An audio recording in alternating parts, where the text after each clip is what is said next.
Good afternoon, everyone. Hello, welcome. My name is Glenn Fenton. I'm Executive Director for Metro. I want to thank you all for coming out tonight, or this afternoon. It'll be night by the time we're done. It'll be dark. But it's great to see you, and it's great to be here in Scarborough. Hopefully you all know why we're here, but we'll be talking a little bit about what we're going to be doing over the next hour or two in just a second. First, I just wanted to introduce the team here with me today. With us is Megan Hannon, Metro's Community Engagement Director, as well as Zoe Miller from Zoe Miller Strategies, who's helping us with this service planning exercise. So our plan for today, first, we're going to talk a little bit about why we're here, what the challenges are with some of the existing services that we're looking at. We're going to discuss different service types, fixed route service, microtransit, and what those services are and how we go about planning them.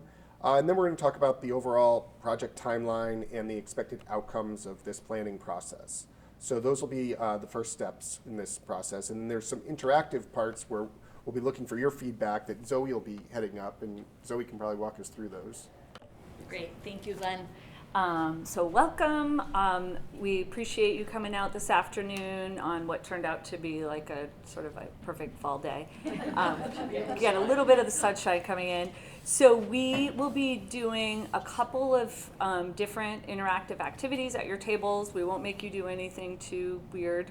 But we'll start off with having you chat with each other about who you are and kind of how you have used the bus so far in your life or haven't. And then we're going to get some maps on the tables, and we'll ask you to note the important locations that places you wish there was bus service, places you already use bus service. Then we'll talk about what's getting in the way right now of using the bus, either preventing you from using it at all or making it harder to use. And then we'll talk a bit about what in the planning world we talk about as trade-offs. And so, we can't have it all. And so we need to figure out what's most important to prioritize. We'll do report outs between each of these. And then we'll come back together at the end as one large group. There'll be an opportunity to ask questions, and Glenn will come back and answer your questions. If we don't get to all the questions today, we're happy to take them down and follow up. There will be a question and answer posted on the Metro website. And then also Glenn will share a bit about what's happening next and the timeline for that. So the first activity at your tables is to just talk with each other and share a little bit about where do you live, how often do you take the bus in a typical month, and which routes do you use, and what are those trips about for you. So we'll just give you some time to talk to one another at your table, and just take probably about 3 minutes, and then we'll ask for just a couple highlights from the group, so not like an extensive report out, but so if you can just be prepared to share a little bit from your table. Yeah, exactly. It doesn't mean you're on transit.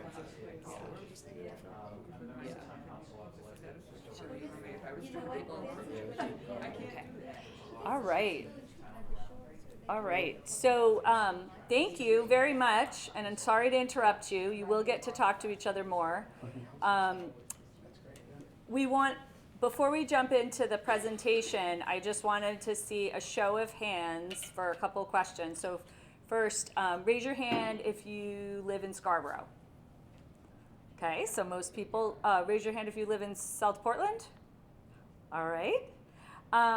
Raise your hand if you already use the bus at least once a month. All right. That's why we're here, right? And that could be any bus. So raise your hand if you've used the bus in this past year. Could be Concord, could be. Okay. All right. Great. So I am going to hand it over to Glenn to share information with you, and then we'll have some more interactive activities. If you have questions, go ahead and jot those down, because we'll make sure we have time to address them later. So I'm going to hand it off to Glenn. Wait, I'm sorry. Okay. Well, I think by the lack of hands raised when we asked who was riding, we know why we're here, right? We have a need for transit both in Scarborough, and we need for more and better transit in South Portland, and so that's primarily why we're here. As many of you may know, South Portland joined Metro as a member community last year, right at the end of last year, and so the systems were merged, and so we've been operating South Portland bus service out of the Metro garage for about a year now, but it's been operating by and far exactly as it operated in South Portland. So no changes, just continuation of the existing service. And so that's one of the things that we're going to talk about here in a second.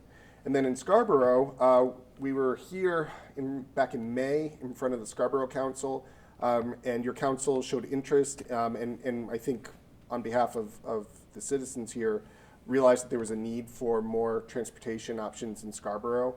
And so we were able to work with both the town staff as well as Maine DOT and the Maine Turnpike Authority, Maine DOT and Turnpike Authority as funders for additional service here in Scarborough. And so they're helping us launch this new service in Scarborough, and like I said, work with you all to plan it.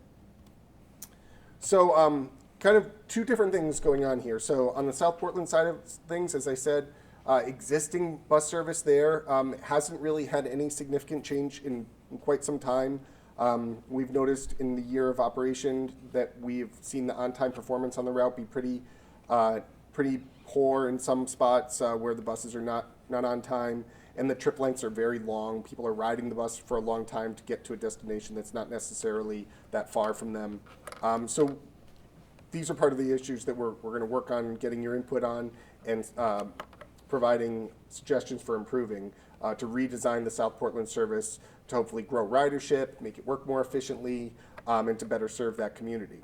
In Scarborough, we have more of a blank slate approach, right? So not a lot of transit in Scarborough today, so we're really looking to develop a new route, a new fixed route, and I'll talk a little bit about what that means in a second, and then also overlay that with a microtransit zone.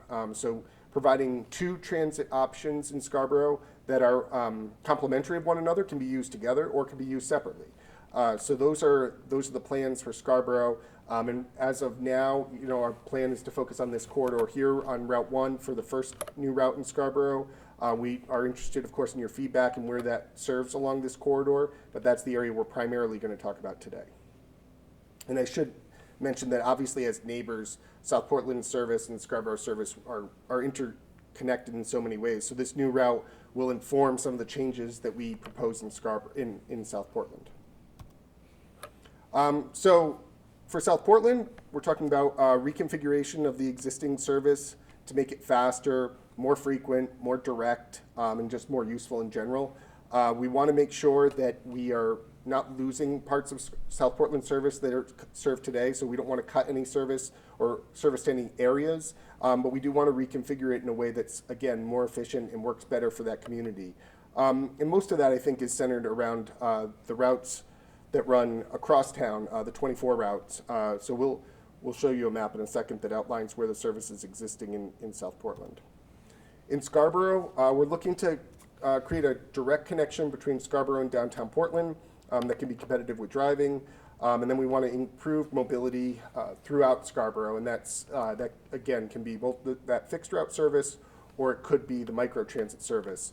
And when we say direct route between Scarborough and downtown Portland, today there is service along this corridor, the Route 60 or with the Green Line that's operated by Biddeford, Saco, Old Orchard Beach Transit. It runs about every 2.5 hours, so relatively infrequent, and it runs over to the mall before going down to downtown Portland. So not very competitive, of course, with driving or other modes.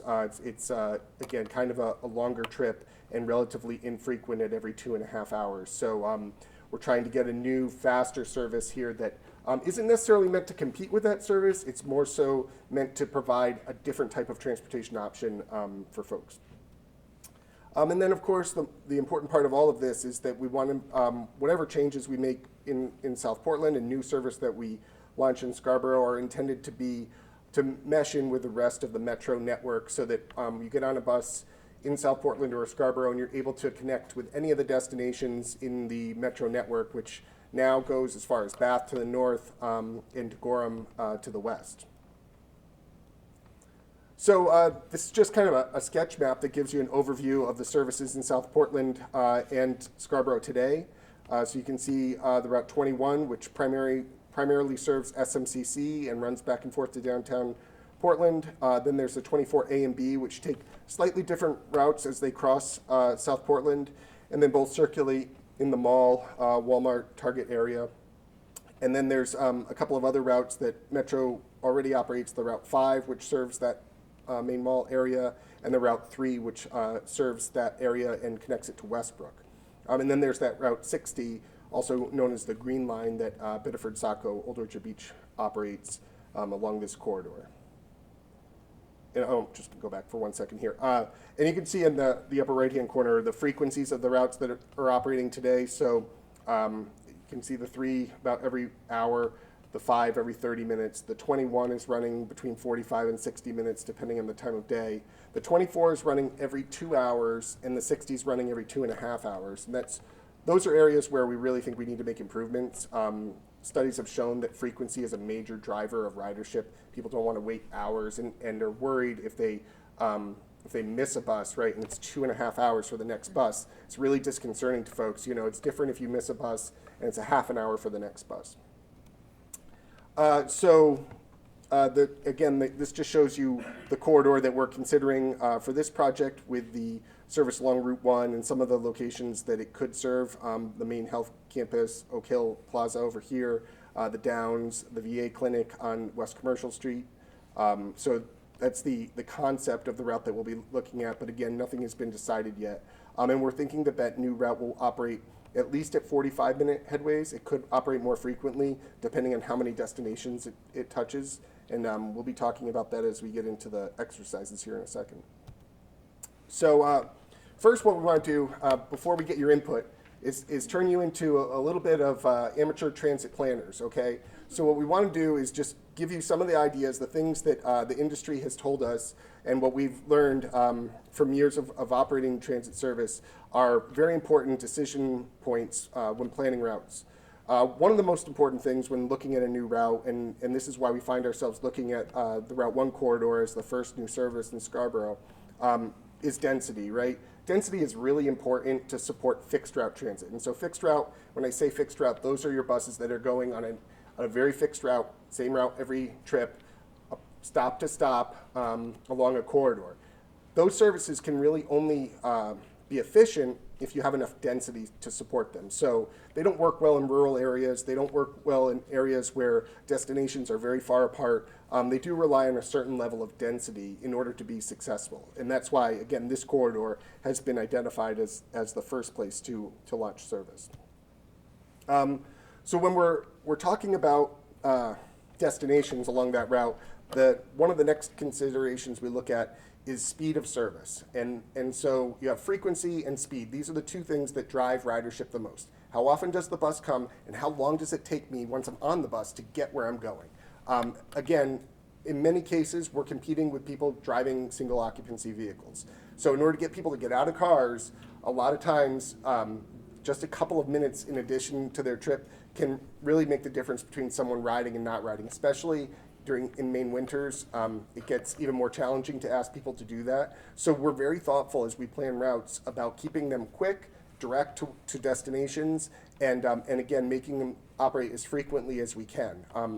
Obviously, things like frequency and directness and the hours of operation all have a cost associated with them. So the more frequent you're running, you need more buses on the road. The longer you're running in terms of span of service, if you're starting at 5 a.m. and you're running until 11 or midnight, you need more buses. So these are all trade-offs that we have to consider as we determine what the best way to serve a community is. So as I mentioned, again, the keys to successful route: density, lots of potential trips along the route; directness, as few deviations off the primary corridor as possible; simplicity is another really important one. Sometimes you'll see routes that have schedules that can be confusing.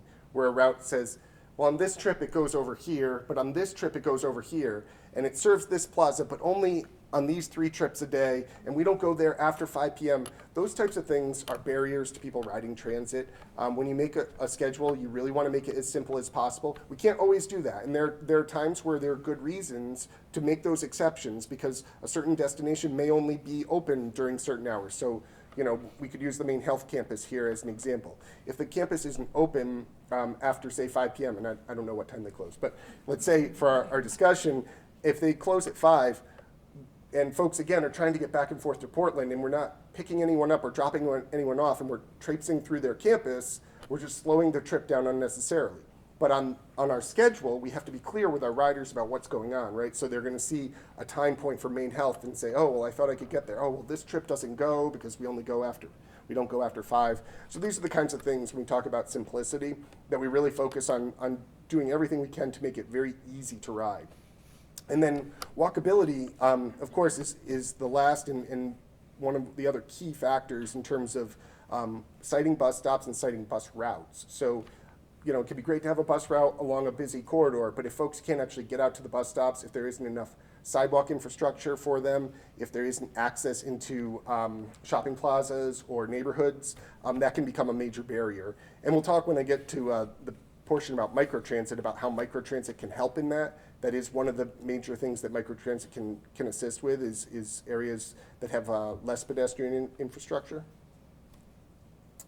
Okay, we're already on to questions? I feel like I'm going really fast. Sorry. Okay, well, we'll hand it off to Zoe for the interactive portion here. Hopefully, well, before we go on to that, I want to just see if there are any questions about the general concepts about that. Yes?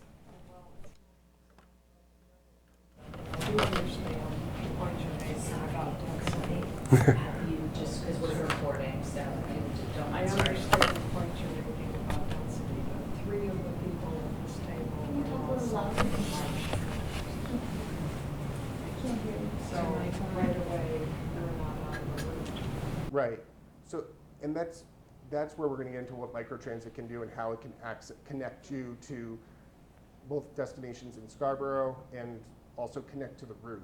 And we want to design that so that there are easy connections so you can get on near to your house without a long walk and then connect to the service. So yeah, we'll talk about that. I just had just a real quick question. On the map that you had up that showed the different existing routes, there was one that has circle over Portland. Is it possible to get to from like Mill Creek to Portland now, or somehow get into downtown Portland? Yes. It is, okay. Yes. It was. Yeah, so they do go across, the South Portland routes currently go across. Okay. And is that's the same company, right? Like you're all now one company, Yes. Metro, right? Yes, Yeah, okay. Yep, good question. And my question is, do any of the buses go out to the airport so you can connect Yep. to? Yes, our Route 7 goes directly to Route the 7. airport from downtown. So again, if you, Metro system in the Portland region is what we call a hub and spoke transit system. So downtown Portland is the center of the hub, and then you have the routes that all come out and to the different communities that surround Portland.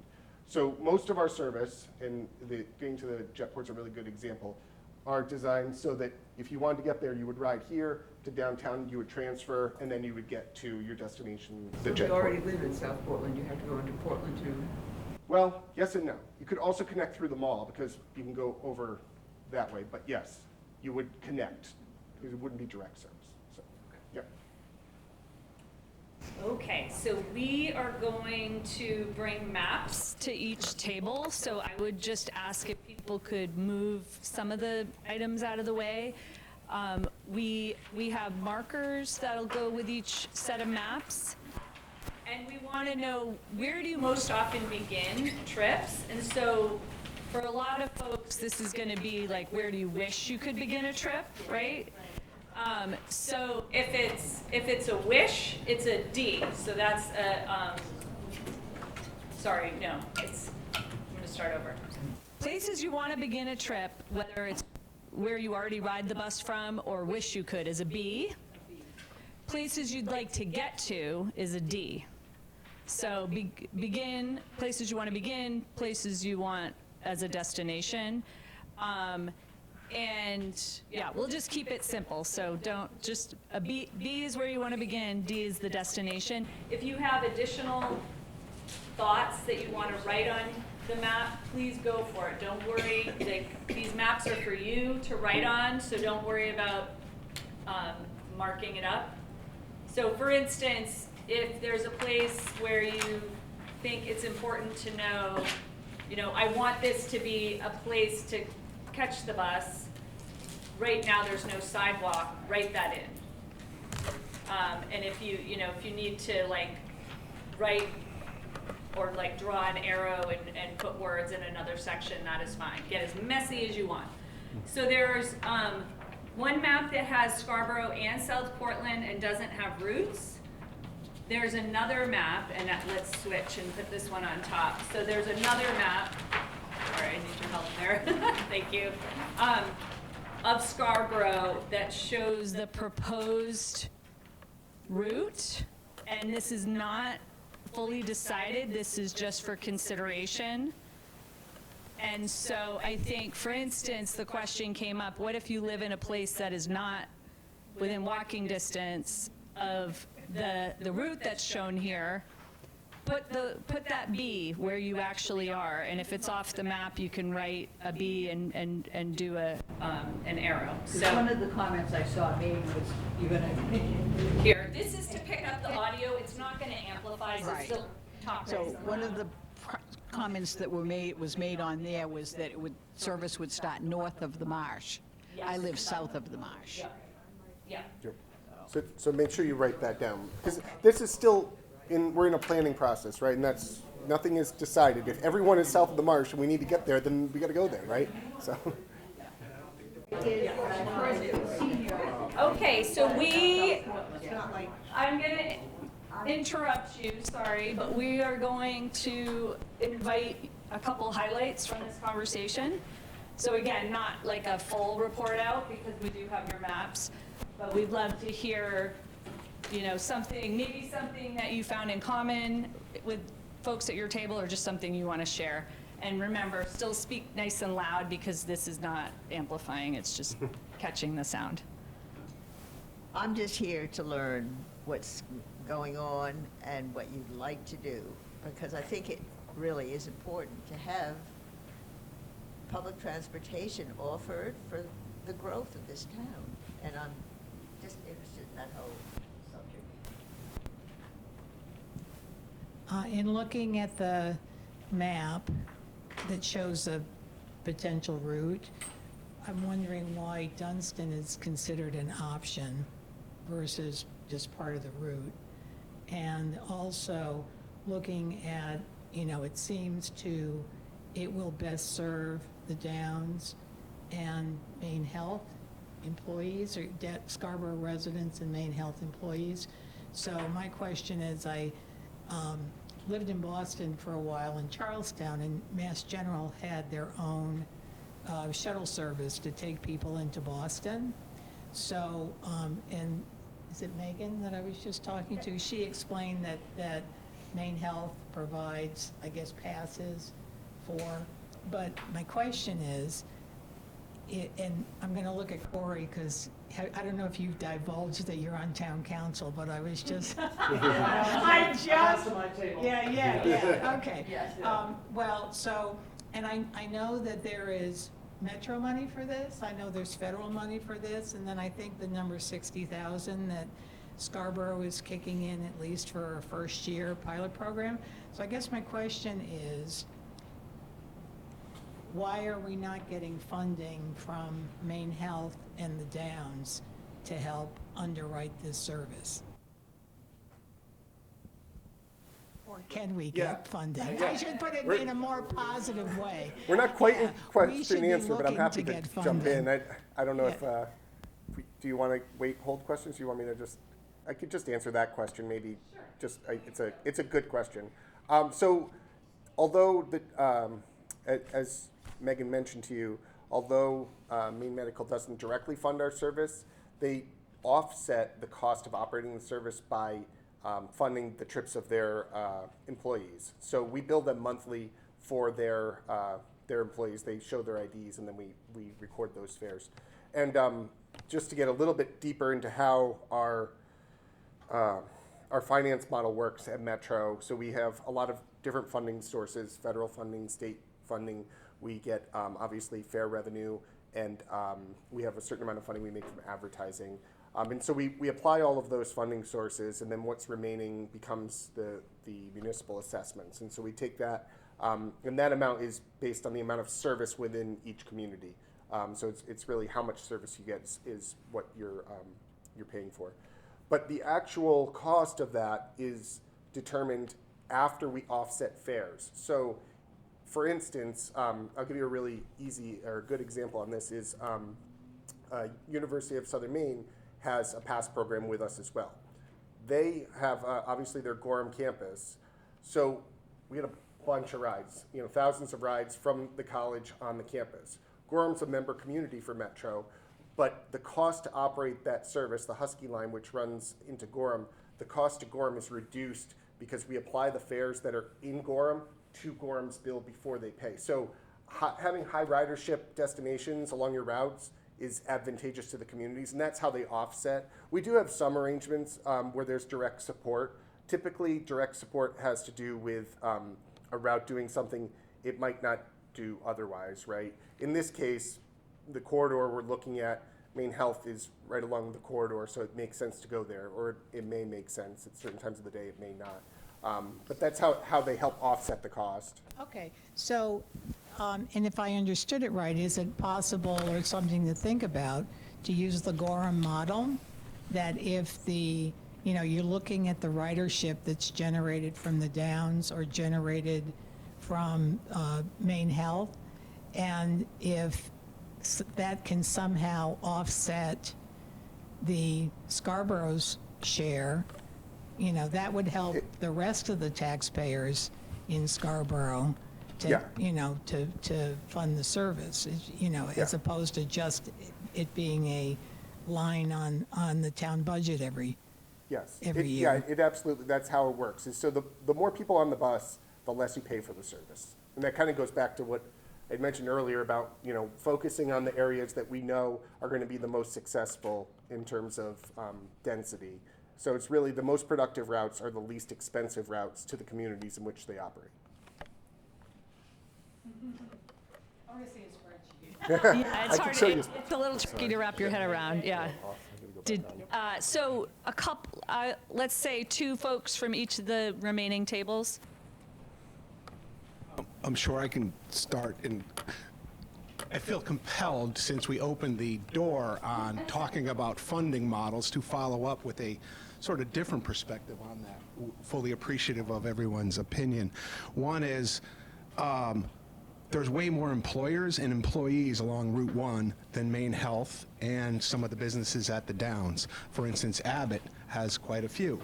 Tractor Supply, small mom and pops. So from an economic standpoint, there's a lot of businesses and a lot of workers.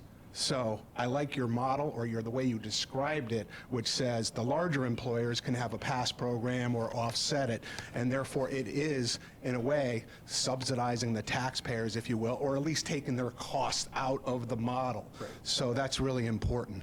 And it's interesting when we talk about the Downs, and I'm sure this would be true of other developments, as far as I know, they're residents and taxpayers. So to treat them different than others is sort of oppressive. And probably illegal.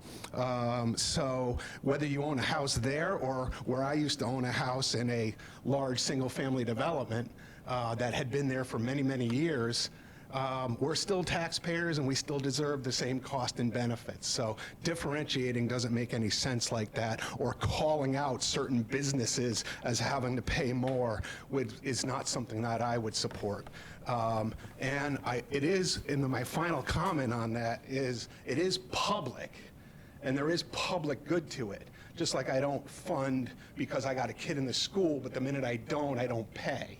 So I'm just offering a different perspective because I know there's others out there that share that perspective. So, but I really appreciate this, and there was a lot of common D's and B's, so I'll let someone else speak to that. Who else at this table would like to share what you talked about?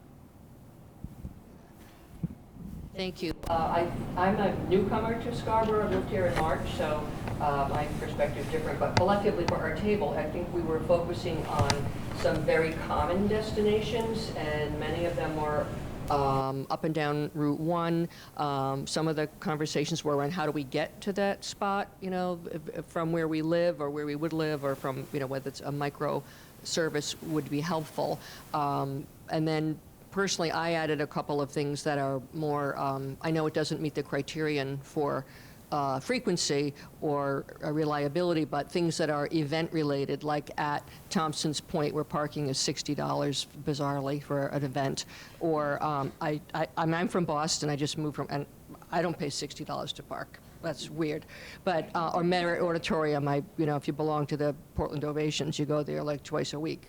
You know, so anyway, so there were some things that are not necessarily every day, but they're special event type things. But so I think there was a lot along Route 1, medical, shopping. Those were, I think, some common themes.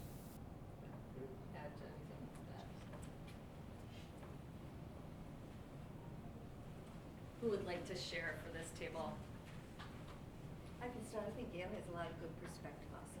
We agree with everybody. I think the biggest thing we have is where to begin, because we both live, a lot of us live in areas that are just not accessible. We'd have to go to a park and ride, like maybe on the Vine, because we've talked about that, or at Cabela's. So that would be the biggest thing that we would have, okay?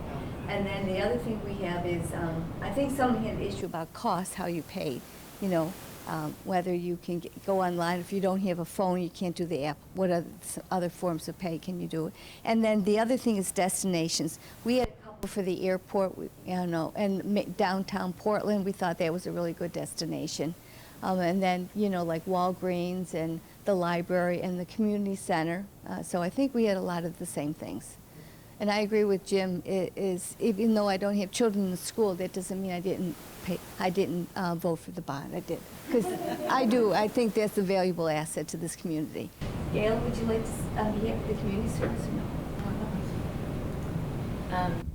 I guess one of the things that's important to me, as I do work at community services, and I'm the age-friendly coordinator, and the bus service will help. The things that are concerning for me is like social isolation, and so if you're not able to drive when it gets dark, or you don't want to take left-hand turns, you know, then it may keep you from becoming socially active in the community. And the research definitely supports that is not healthy. It's as bad as smoking like a pack of cigarettes a day. So social isolation is a concern of mine. So I think the bus could help remedy that. Just add something really quick. Sure. Thanks. So my name is Corey Fellows. I'm on the town council. Lived in town for a little over 20 years. I live down off Pine Point Road, down toward Pine Point, kind of Blue Point area. And there was a little bit of discussion at our table as well about, in terms of destinations, about the beaches. And that's something I think that is a unique blessing and challenge at times for Scarborough. And obviously, you know, if you followed the council and just town affairs generally over the past year, one of the hot items was the beach passes and how much it costs to park there. And as one of the other councilors put it at one point, you know, there's a lot of talk about beach use and beach access, but really 99% of what we were trying to solve for is parking. And so, to my mind, that's something that I'd like to see, at least as an aspirational topic, is going forward, whether or how we can bring some transit to the beaches. Right now, obviously, there are school buses that bring kids in there. Bailey's Campground runs their shuttle trolley buses, but I think that could be another opportunity.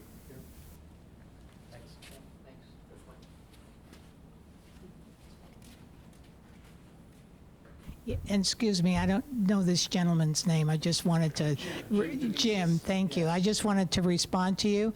You're absolutely right.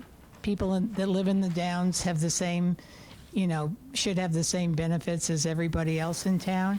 And I think maybe why I perceive this as being something, you know, targeted to the Downs is because the suggested bus line goes into the Downs. If it were just at Route 1, or if it was just, I guess it's Payne Road, and maybe there's microservice that is available. But it's a bit like having the main line of the bus go into different neighborhoods, So I would rather see, rather than it, crossing the downs, making the Dunstan line part of, the line. And then the other thing I have to say on the idea of the beach transit with a micro transit, I happen to live at Higgins Beach, and I've brought this to council before when this has been discussed at council. And this is something everybody can find at the library. There was a Higgins Beach management study done in 1980. And it's this thick, and it included GP-COG and engineers and the town council and the residents, and it was way before my time. But my point is in 1980, and there were engineers involved, that the beach was already over capacity, and that was in 1980, and they expected the overcapacity to be far exceeded by 2005. And so the other point I made at council was we have no beach at high tide, and I'm happy to share pictures of what high tide at Higgins Beach looks like. And also, last year, the plover ordinance was redone to make the end of the beach that's at Spurwink River more restrictive recreationally. So I just think, before we start talking about micro-transit to beaches, we have to look and see how much the beaches can handle. Pine Point has got more room. Probably Ferry Beach does, and there's always Scarborough Beach, there's Crescent Beach, there's lots of beaches to choose from. But I think it would, be challenging to be bringing transit loads of people down to Higgins. Thank you. Thank you. So we are going to have, our next activity is a little bit of conversation at the tables. And what we're asking is for each table that we have someone volunteer to be a note taker. So we're looking at question 3. And so we'll give you probably at least 5 minutes, and then we'll see where we land, to talk about what are the kinds of things that make riding the bus difficult, and what prevents you from using the bus more. And certainly, if there's no bus, you can't use it. We get that. What we're looking for here is to hear the things that, is it understanding the schedule? Is it, not being able to get to a stop because there isn't a sidewalk connection? Those types of things. So again, discuss at your table. It looks like we have at least one person willing to jot down notes, and then we'll come back together and do another round of sharing.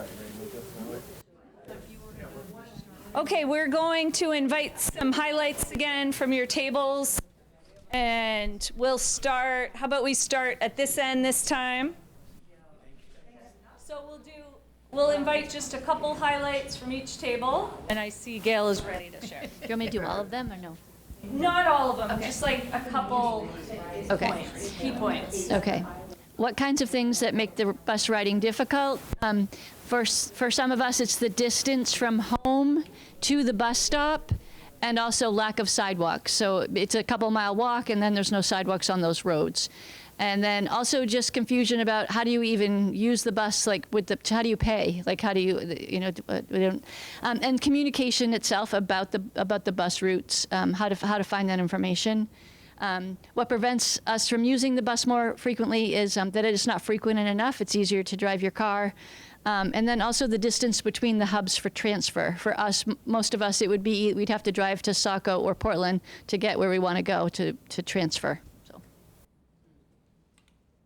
Thank you. I'm going to go to this table, and I see you're ready to report out. Yeah. Well, we had indicated before. If you don't mind just raising your voice. Okay. This is not amplifying. Okay. The lack of any bus route for most of us right now is hard to say much about the first part, but we imagined what would keep us from it, and we thought that it would be really important to help educate people on how to use it. If there's an app, maybe people would need help with that. Fares, like you mentioned, and parking. How could we get parking to catch the bus? And one thing that was mentioned was there any option, like with existing space in that area? And we were just mentioned on the Vine, but there's a big area there. And safe and reasonable shelter at wherever you have to wait. Thank you. Did you have something to add, Jim? Oh, no, that was great. What was the last thing she said about shelter? Safe and reasonable shelter. Oh, if there was a storm, you mean? No, like a bus shelter. Oh, a bus shelter. Yeah. I don't, You go ahead. no, I don't have anything to add. Do you? Well, we were talking mainly about the parking and we were talking about the parking and the overcrowding of beaches, and we couldn't come up with any perfect solution, but it's not that we want to be exclusive, but anyone can come, but I would think there should be a limit to how many people are allowed or can fit on a beach. There, Barbara has some pictures here of there's no room for anyone else. I mean, maybe we're going to just have overcrowded beaches, but it seems like lots of people want to come, and yes, you're welcome. Maybe we should have a time cutoff. You have to be there by a certain time, or it's going to be too crowded and come back tomorrow because of the crowding. All right, thank you. So we want to talk a little bit about trade-offs. And so Glenn has a few slides that he'll share. And then what we're asking folks at the table, you all have the questions on, there's a sheet that has questions on both sides. So get that handy, and I'll turn it back over to Glenn. Great. Right, so kind of going back to a little more on transit planning here, and we are going to ask your opinions on these, because this is a decision point that isn't necessarily universally agreed upon in the transit planning communities. The difference between coverage and frequency. In this map, you can see this is meant to be a fictional town with some fictional roads on the town, and all the little gray dots are meant to be either businesses or residences, more or less like this, the exercise you did earlier, destinations or beginnings of rides. And what we have to determine is how we serve those. So maximum ridership would tell you to just focus on the primary corridors where the most businesses and people are living, and really run buses there as frequently as possible, and that will drive the most ridership. Studies have shown you'll have most people on buses if you use this model. What it does create, though, and going back to kind of one of the barriers we were just talking about, is it means that folks who aren't along these areas may not necessarily have access to the system, which is a problem. So there's a different model, which is a coverage model. In this case, buses travel on lots of different roads to get close to basically almost all of the destinations, or a lot of the destinations within the community. The challenge with this model, I mentioned it earlier, is of course there's only so many resources. So when you run a service like this, the buses are going to typically be very infrequent. I would say that South Portland service is similar to a coverage type of model today. It goes lots of different places. It doesn't run very frequently, but it serves people along those routes. So if you have time to wait, this model can work for you. So this is something that we're going to be interested in your opinion on how we serve specifically Scarborough, but also South Portland too, if we continue to keep that model, or if we think that we should make changes that focus more on frequency along the primary corridors versus this coverage type model. So that's kind of the decision point that we find ourselves in. I'm not sure, is there another slide after this? Yes. So yes. So this is the question that we're tasking you with here, just to inform our decision and our planning on this service is, what is more important? Is frequency, faster speeds more important, or is it more important to have direct access to service? That means shorter walking distances, coverage on more streets, and also the hours of service. So that was another factor that's incorporated, right? It's important that the service run from very early in the morning to very late at night, because again, that's something that has a cost associated with it. So we're looking for your input on these priorities, right? Yeah, so what we're asking is for you to spend a little time thinking about it and see where you land. Chat at your table. You know, part of this is, again, like Glenn said, we're deputizing you to become transit planners. And so I think it's important, you know, to understand what the trade-offs are. And so we'll let you spend a little time, and then we're about to wrap up the activities and move into questions and answers and next steps.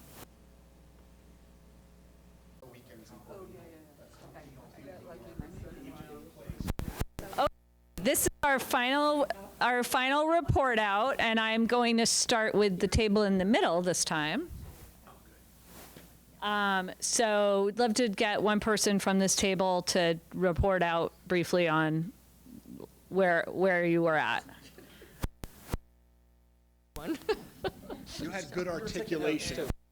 Thank you. You two are like twins. Thank you, I know.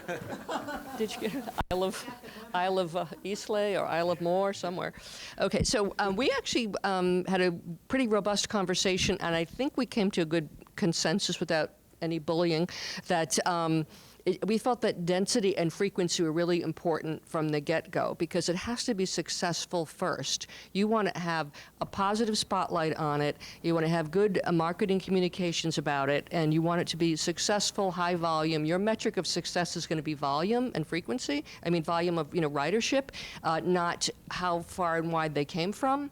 So we felt that density and frequency was really important to start with, so that everyone knows you can always get the bus to XYZ. You can get it on these days. It's reliable. It's always there. Maybe there's a couple of shelters along the way, P.S. And then you build on making it a little earlier or a little later for people to have a bus or a train to catch, and then you build another neighborhood or a micro ride from another neighborhood to get it there. And then you maybe make some parking available to people to drive closer to it to get on it. But to have one successful one and really put all the effort into that, so you have good volume and numbers to talk about. That also helps counter that sort of attitude among some that, we don't want density and growth. We don't want to be a city. We want to stay, a town. But if you do show that type of, volume and activity, it shows that there's a need and people do want to get places and not drive. And again, from my coming new to Maine, the age, the demographic here is like astounding. I knew it when I moved here but I didn't know that I would be young. So, thank you. Highlight from your conversation? I just have a question on the frequency question. So with the route that you showed us that goes into Portland, what is the frequency of that route, and what would be the likelihood of the Scarborough route being the same or even more frequent? Of which route, sorry? Of which route? The 60 route that's currently running? Yeah, I'm just curious with the route, like you showed the route that goes into Portland. I was just curious what the frequency of that route was. The current route runs every 2.5 hours. So that's the current route. What we're budgeted for is, we're estimating at 45 minutes, but it's very dependent on what we answer here and through the planning process, right? So if every trip is going, far out into, farther west in Scarborough, then that frequency, this is the discussion point, right? Then the frequency will be less by necessity, by our budget. You're shooting for a bus every 45 minutes. We'd like it to be less, but again, it'll be constrained by our budget. But that's still significantly better than the. Oh yeah, it's way better than, of course, the 2.5 that you're seeing today. Yes. Yeah. door.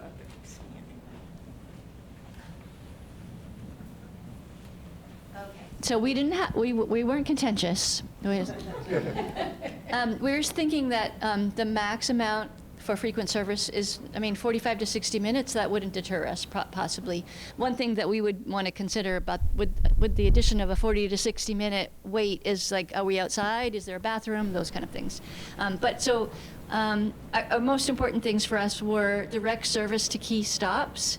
And one of the things we talked about was like if we could get, if the bus from the mall was going into Portland like every 15 to 20 minutes, if we could get there, navigate there, then at the mall, if we had to wait, for a little bit until the next bus came, it's warm, it's, there's shelter and all of that.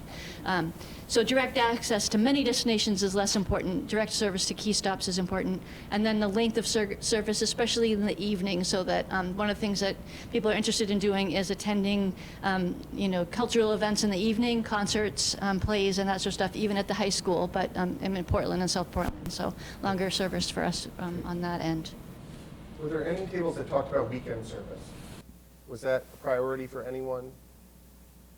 Doesn't sound like it. Okay. We're retired, so that's not a priority anymore. Weekend 7 days a week? Sounds great.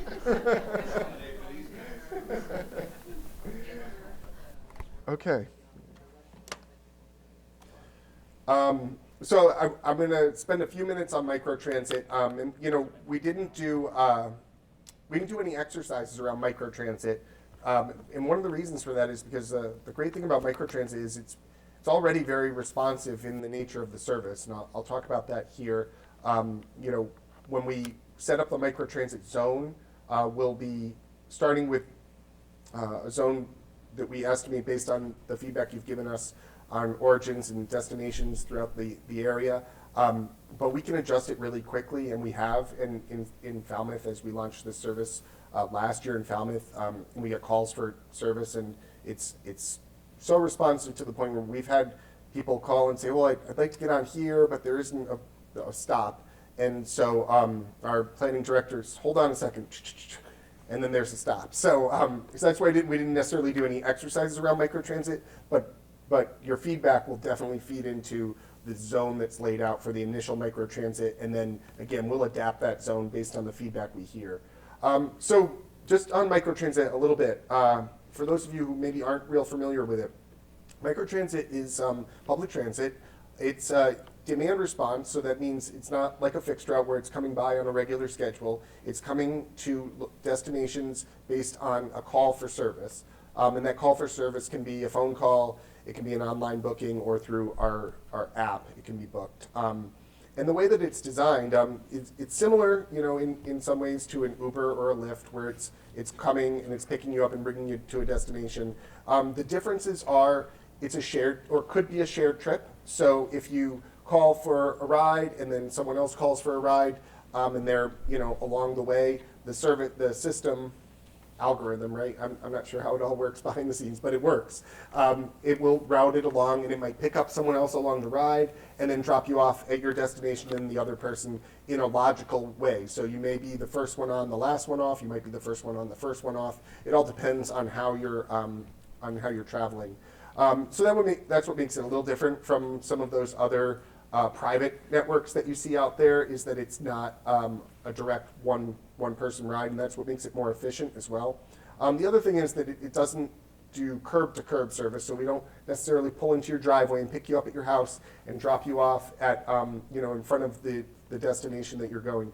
But what we have is we set up virtual pickup locations throughout the neighborhoods, and this is where I'm getting into us being able to be responsive in requests. Those points are typically very close, usually less than 500 feet from where people are. So short walk to a safe place to be picked up in a neighborhood. In a shopping center, for instance, there might be one location where it's set to pick up or drop off within a shopping center.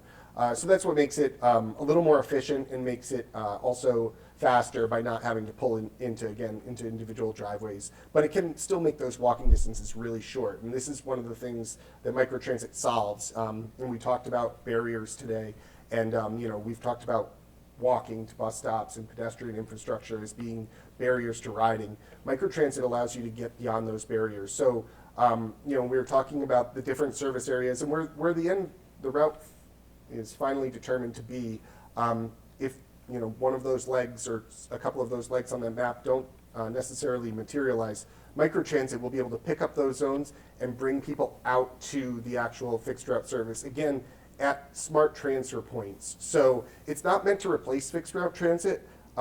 It's really meant to complement it. So it can be used in two ways. So if you're here in Scarborough and you want to just get to a local destination, you want to go to the library or something like that, you can ride it from your home or wherever you're being picked up to the library and back independent. Or if you wanted to get to downtown Portland for a show and you can't walk out to the bus stop, it can bring you to a transfer point. And again, we're going to be thoughtful about those transfer points. We want them to be places that are sheltered, that are lit, that are places where if you have to wait a couple of minutes for the bus to come, you feel safe. So those are the ways that microtransit can really help fixed route transit work, right? So we showed the map before where you see the density along the corridor and how there's all the people and we want them to be able to walk to bus stops. But by putting microtransit over the top of your fixed route, what you're able to do is funnel those people to the fixed route. So you get a much larger area that you can capture and direct to fixed route service. One thing I should mention is that the service will be set up in such a way that you can't ride microtransit for a trip that could be accomplished on fixed route transit, right? So if there's a stop right out here and it'll bring you down to Main Health, you can't call microtransit to take you for that trip. You'll be, that's why the fixed route's there. So we don't want to waste those types of trips. We want people to use the fixed route in the densest corridors. That's what it's designed to do. But it will be really good at bringing people, again, connecting them to the fixed route and then to local destinations. You have a question? I don't mean to interrupt. No, it's okay. Talking about the bus and times, is there a schedule printed out anywhere where people can know that, no, I just have to wait 5 minutes now or 10 minutes or? Yeah, so for the fixed route, of course, there'll be a printed timetable that'll show you. Where do you pick that up at the town hall? Yeah, well, it doesn't exist today, right, because it's a new service, but when we have it, it'll be available at town hall, it'll be available online, we'll have it in a lot of places when we have that. For the microtransit, there won't be a specific schedule per se. Right, it's just, there'll be hours of service. So again, we have to determine what that span of service is.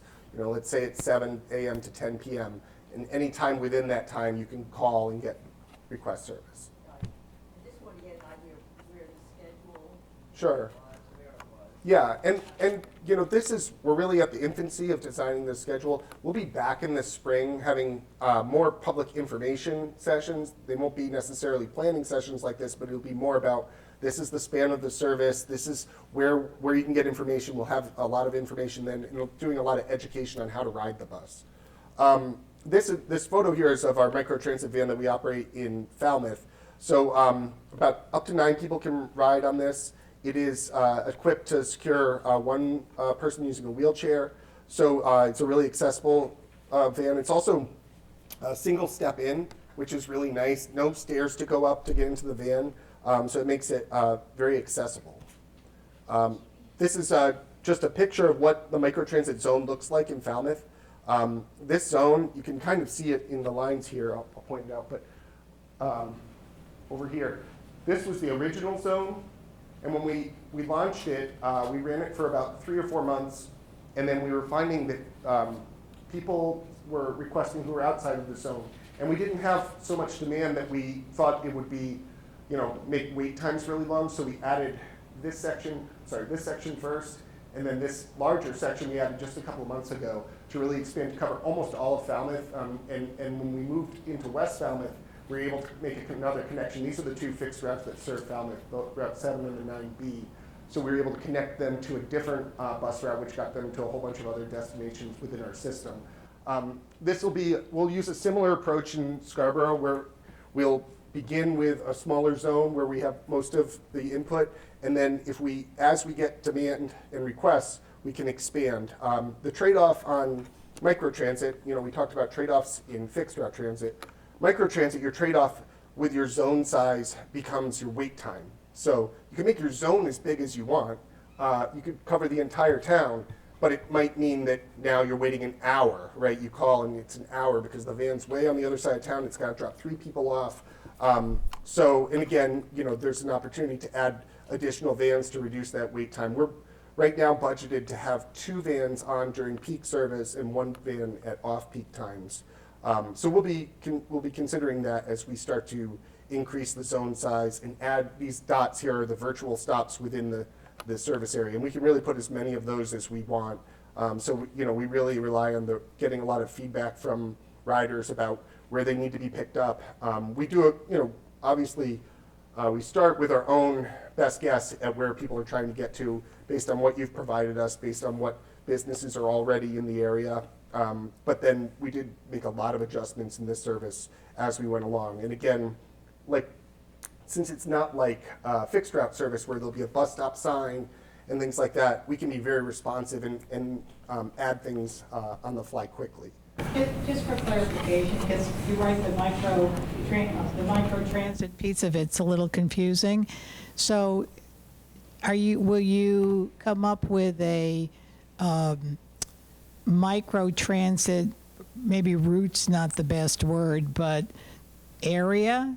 And then, so if I wanted to take advantage of that, say, I think I understood you to say it's not microtransit coming to my house to pick me up. I would go to the closest micro station, I'm going to call it stop for lack of a better word. Yeah. And that could either take me to the main, to connect with the main route, or if I wanted to go to Hannaford's, would it drop me at Hannaford's? Yep. Because that might be on the micro Yeah, route? Okay. absolutely. Yeah, Yeah.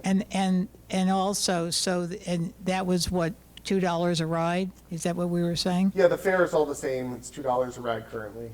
Oh, okay, and $2 a ride for the main service as well? Yes. Yeah, okay, Yeah. thank you. I have a question over here. Sure. Yeah, just a really quick question. You might have said this, but is it the intention, I know that you're only in the planning phase, is it the intention to definitely roll out micro with the route at the same time, or is the micro in question potentially? The micro could probably roll before the fixed route. Our buses for fixed route won't be delivered until June.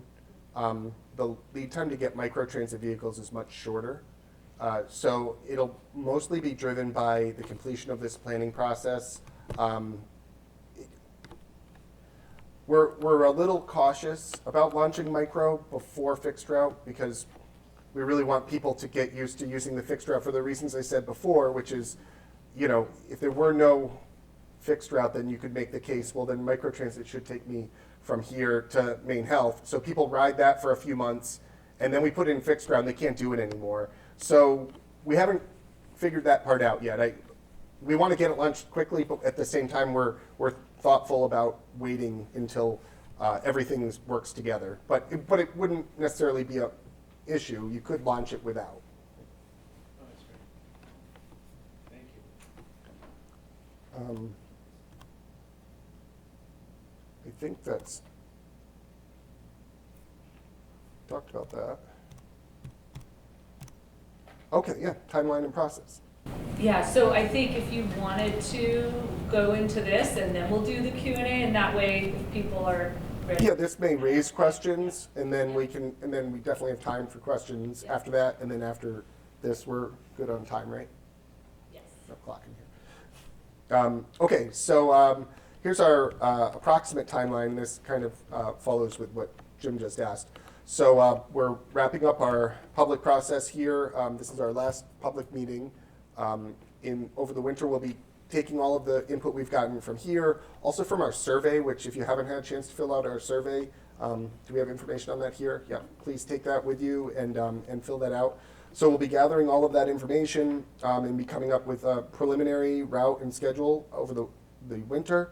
And then we'll be bringing that back out to the public for feedback in the spring. And we'll also be working through, I think, some of the committees, both in South Portland and Portland with that. Well, I'm not sure if we'll have workshops again or if it's just going to be through committees. Anyway, we'll be bringing that out in the spring. There is a possibility for microtransit to launch as early as April or May in Scarborough.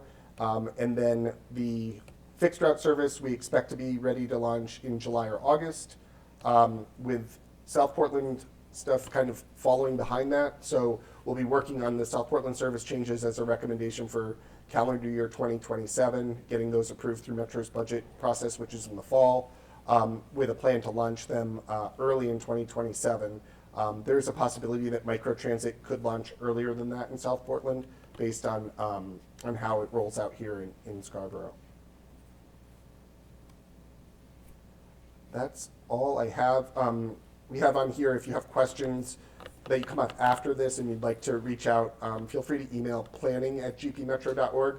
That goes directly to our Director of Planning, Mike Tremblay, and he'd be happy to get back to anyone and answer your questions. And I'm happy to take any that you have now. I have Hi. one. Sure. When you talk about, because I'm in an area I can't walk anywhere. I can't walk to meet anything. Yep. So is there going to be some place central to leave our cars that we can be picked up either by microtransit or to reach the, regular? Our goal is to try and have a park and ride somewhere on the fixed service, right? Not necessarily for microtransit, because if you're in the zone, you would be able to walk. It's usually like a walk to the end of your street type of walk. It's Right. not, And, out and of your I can't even leave my driveway. Oh, okay. All right. Well, yeah. I live on the Payne Road. Oh, You okay. cannot walk Yes. on the road. Yeah, no, you can't walk. Right, you'll be Yeah. killed. Yeah, so yeah, our goal is to have a park and ride, whether that's the Cabela's park and ride, or if the Vine has been on our radar as a possible location, but that's private property, so we need some help there. So yes, we're working on it. You are working on Yes, that idea. yeah, yes.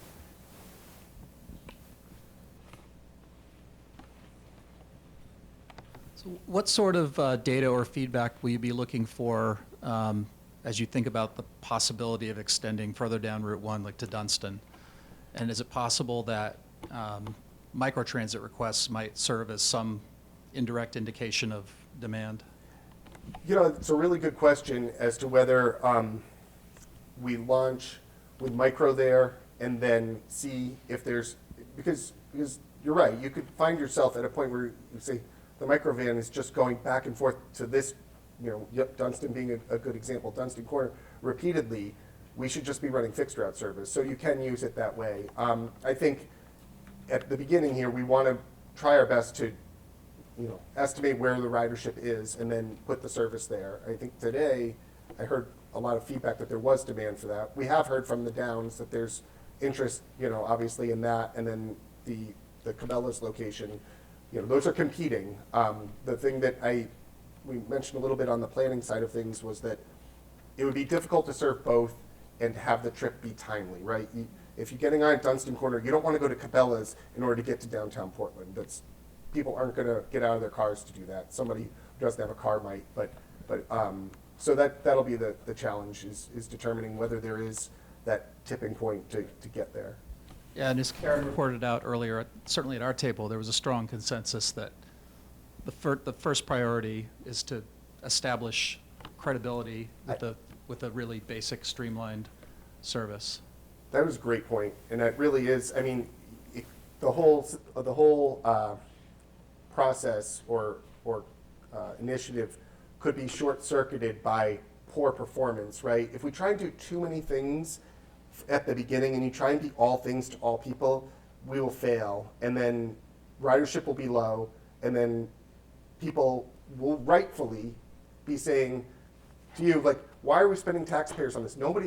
Taxpayer dollars on this. No one is riding, And so that's why, coming out of the gate with a high-performing route and just starting and establishing that and getting a baseline and then getting the feedback, whether it be from microtransit or just from the regular ways that we track demand, is a nice, safe way to start the service and ensure that it can last a long time. Thank you. I had a question related to your learning from the Falmouth experience and the microtransit and wanting to obviously decrease time that people have to wait. Have you been able to, if you had frequent requests or repeat users, to teach people to plan ahead and schedule ahead so that you have a nice chart that would show fewer random ASAP calls and more scheduled calls? Because that would be another metric of success. If you could, encourage people, they know they have a physical therapy 5 days a week or something, plan ahead. Don't like do ASAP 5 days a week. Yeah, I think in Falmouth we've been a little bit of a victim of our own success in that the wait times have been short. So when wait times are short, people take that for granted, and it's like, well, I can call and it'll be here in 8 or 10 minutes. So they do. We do have some people who are regular riders who schedule, they're commuters or they have appointments and such, and they schedule their trips. But we do have a large amount that are that call on demand.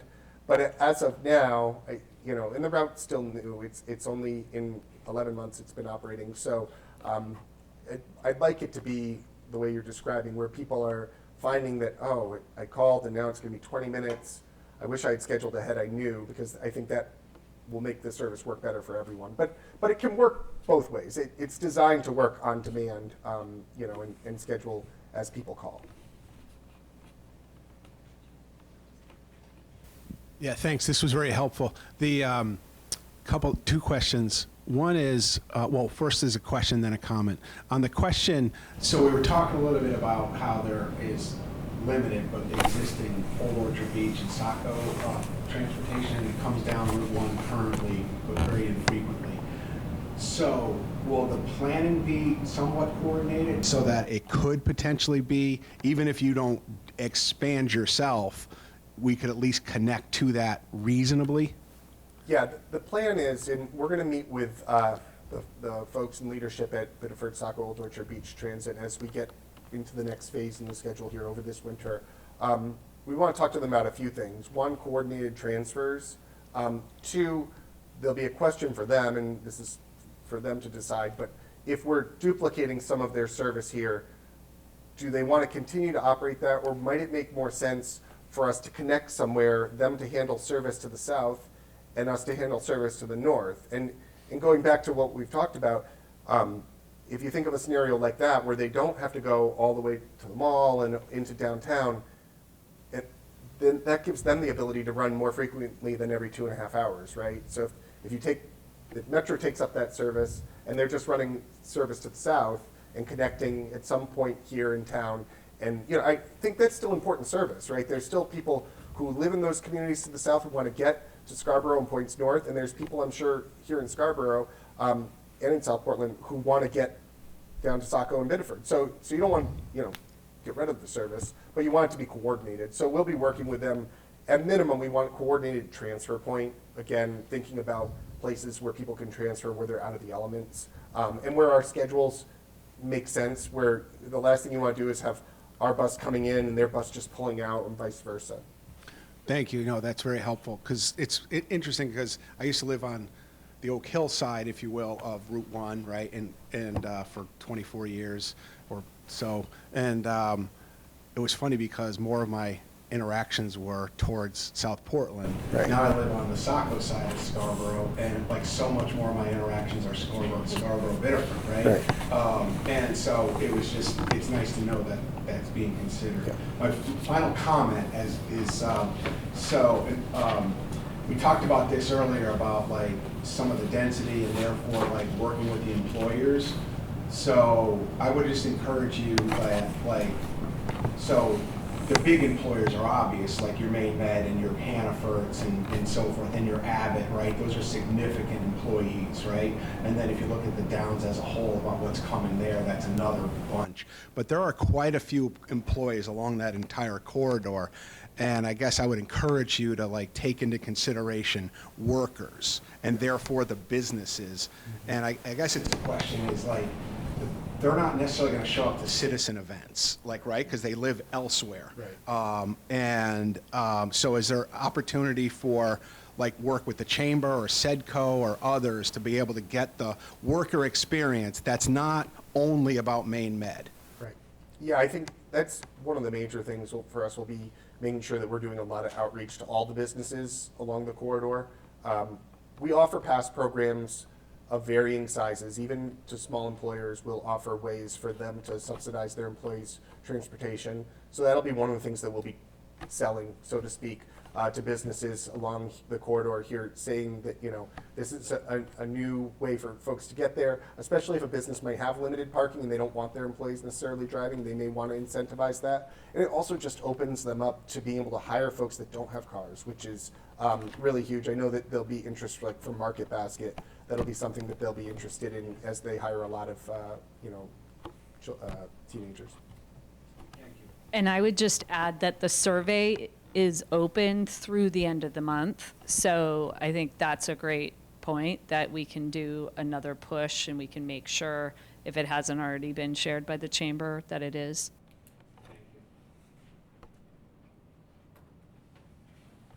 Thank you. I'm going back to your tentative map here and the dotted line to Dunstan. I would think at bare minimum, you wanted to go to Route 1 and Haggis Parkway. And I mean, looking at the industrial side, there's a lot of business down at the other end where DPW is and down there. So if anything, maybe running up Haggis Parkway. Then my other question is, with your, and thank you for the question about Saco Biddeford, because that was going to be my question. That's a different entity, different bus company or service, is it? Right. That runs. Yes. Okay, I wasn't aware. But that I think to have that connectivity, I think would be great. And then my last question is, do you have senior discounts? Yes, half fare for seniors. Yes, half fare. And the fare collection is the same system for the BSU Transit with Metro. So if you use the Dirigo Pass, which you should use the card so you can maximize your savings, just as a rider. Yep. We'll also be coordinating bus stops with them. You know, I don't know if you've noticed, but they've got new signs here along Route 1. We'll want to make sure that we're sharing bus stops with them. So. Great. Well, not hearing any other questions. Thank you all so much for coming out and for your thoughtful comments and all of your input today. We really appreciate it. And again, just continue to keep tabs on our website, and you'll see more from us. Again, in the spring, we'll be back out with more information and keep you abreast of things progressing. So thank you.